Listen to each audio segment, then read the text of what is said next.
Ganito ang Capricorn pagdating sa relationship. They are very stable at seryoso pagdating sa relasyon.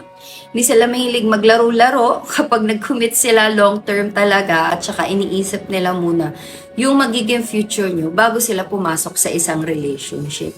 They are very loyal. Mas gusto nila ang isang taong mapagkakatiwalaan nila kaysa puro kilig lang. Okay? Responsible sila as a partner. Madalas kasi sila yung planner sa relationship at gusto nila lagi may direction sa future yung tao na yun. Okay? Sila laging sweet magsalita. Pero pinapakita nila yung pagmamahal nila sa pamamagitan ng effort, pag-aalaga at pagiging present lagi.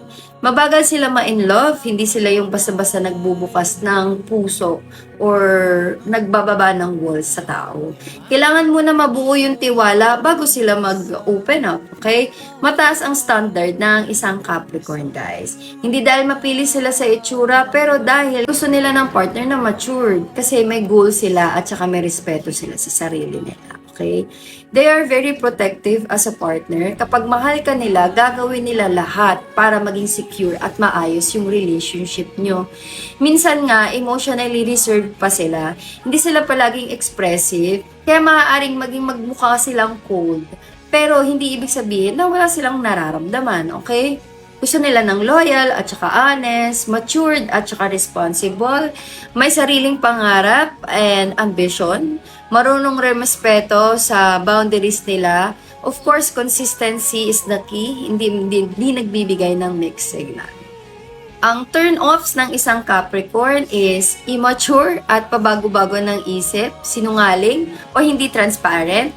Ayaw din nila ng tamad dahil masisipag ang mga Capricorn o walang direction sa buhay. Ayaw din nila sa drama at saka yung mga nagmamind games. Ayaw din nila ng tao na hindi marunong tumupad sa promises. Okay?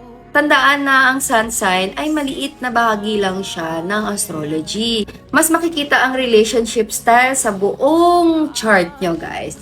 Lalo na sa moon nyo, sa Venus nyo, sa Mars nyo, and 7th house. Kaya mas maganda pa rin na makita ng isang astrologer yung buong chart nyo para malaman kung ano ba talaga ang type mo sa isang tao. Okay? Kaya possible rin na hindi mag-fit ang isang Capricorn sa lahat ng traits na to na mga sinabi ko.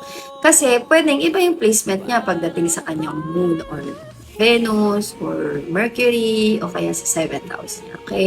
Kaya yun lang, guys. Kung gusto niyo magpa-reading, guys, mag-message lang kayo. Okay? Bye-bye!